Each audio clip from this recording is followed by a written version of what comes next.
apa kabar kalian? Ibu harap keadaan kalian selalu sehat dan selalu semangat untuk mengikuti pembelajaran. Oke?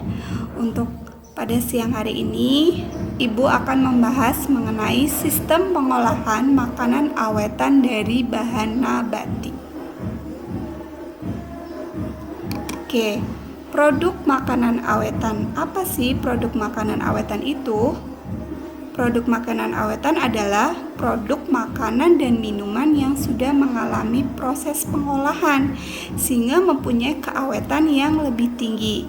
Nah, makanan awetan tidak identik dengan makanan yang menggunakan pengawet karena untuk mengawetkan makanan dan minuman banyak proses yang bisa dilakukan. Proses pengolahan dan pengemasan yang baik juga dapat mengawetkan produk makanan dan minuman. Sistem pengolahan makanan awetan dari bahan nabati itu dibagi menjadi dua, menjadi makanan kering dan makanan basah. Produk makanannya dapat juga dikelompokkan menjadi makanan jadi dan makanan setengah jadi.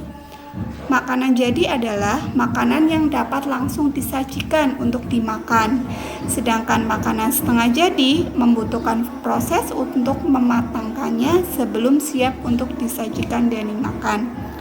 Nah, makanan kering khas daerah yang langsung dapat dimakan itu contohnya adalah keripik balado dari daerah Sumatera Barat dan kuku macan dari Kalimantan Timur. Sedangkan makanan kering khas daerah yang tidak dapat langsung dimakan misalnya adalah kerupuk udang Sidoarjo dan dendeng sapi Aceh. Oke. Sistem pengolahan makanan awetan dari bahan nabati. Menurut bahan bakunya, makanan khas daerah dikelompokkan menjadi makanan khas daerah yang berbahan nabati dan yang berbahan hewani. Nah, untuk semester ini kita hanya akan membahas makanan awetan yang berasal dari bahan dasar nabati. Dan semester berikutnya kita akan mempelajari makanan awetan dari bahan baku hewani. Apa yang dimaksud dengan sistem pengolahan makanan awetan dari bahan nabati?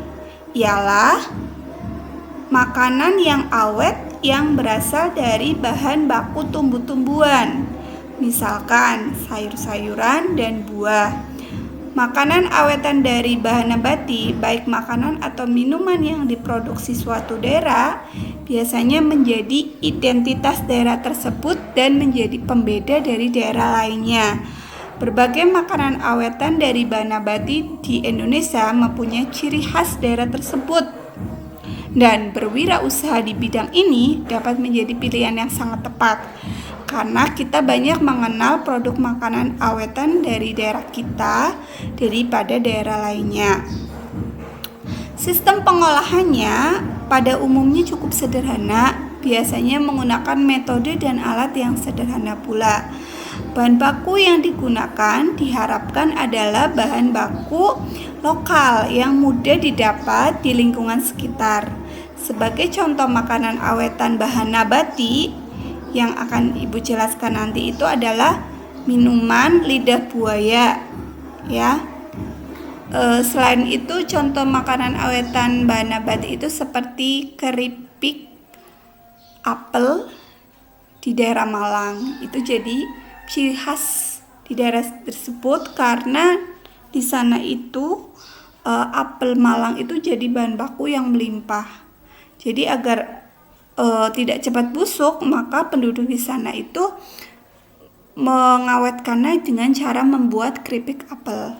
Tapi untuk yang ini yang akan Ibu bahas adalah contoh produk minuman yang berasal dari lidah buaya. Ini merupakan makanan awetan bahan nabati.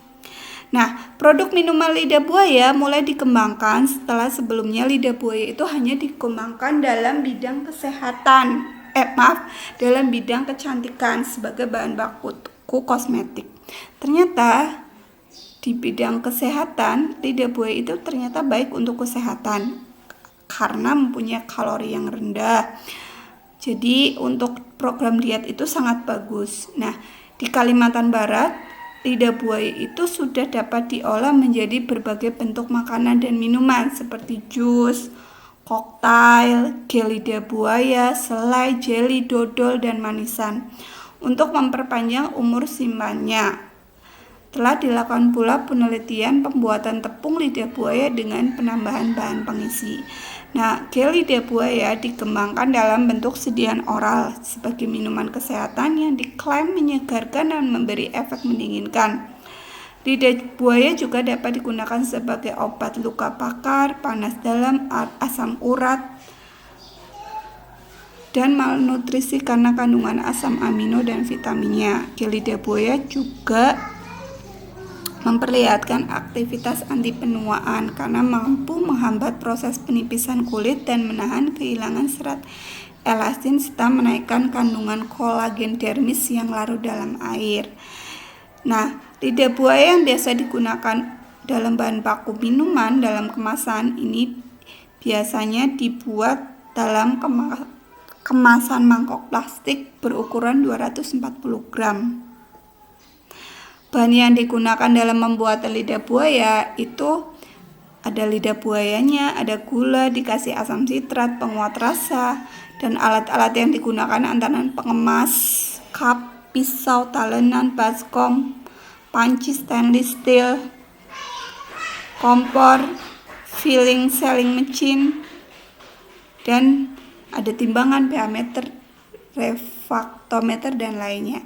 Nah, silakan kalian bisa lihat mungkin di YouTube ada pengolahan pembuatan lidah buaya itu menjadi makanan, bisa kalian lihat untuk referensi.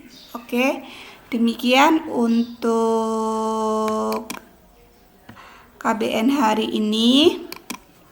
Sebelumnya Ibu ucapkan terima kasih. Jangan lupa untuk like, kemudian komen sebagai daftar hadir kalian hari ini, dan subscribe bagi yang belum subscribe. Oke, saya akhiri. Wassalamualaikum warahmatullahi wabarakatuh. Selamat siang.